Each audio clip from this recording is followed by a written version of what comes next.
uJulius Malema nobendwendwele ikumkani yesizwe sabaThembu, ukumkani ubuyele ekhaya Dalindyebo kwikomkhulu lakhe izolo eMthatha, uxelele oonondaba ukuba akukho nto aza kuyizuza umongameli uCyril Ramaphosa ngokudibana nomongameli uTrump kwelaseMelika ngoLwesithathu. Uthi into aza kuthi ayifumana uRamaphosa kukudeleleka. You cannot leave your country in a crisis and go to America where you're going to be ill-treated.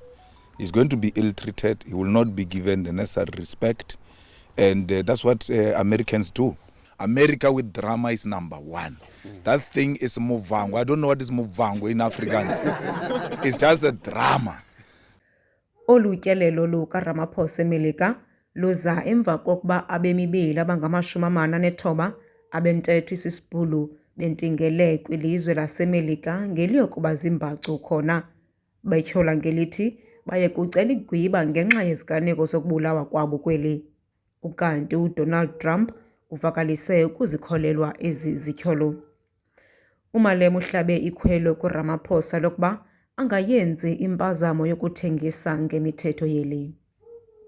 If he wants them to start treating him differently and is going to beg them to attend the G20, he's going to have to compromise some of the fundamental policies of this country, which were not prepared. If he does that, he must not come back. He must stay there with those 49 Afrikaners already.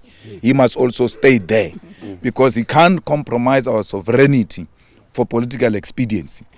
Ukanti isizathu sikaMalema sokutyelela ukumkani uDalindyebo ibikukumazisa ngokusesikweni ngomsitho weqela lakhe wokubhiyozela iminyaka eli-12 wasekwayo.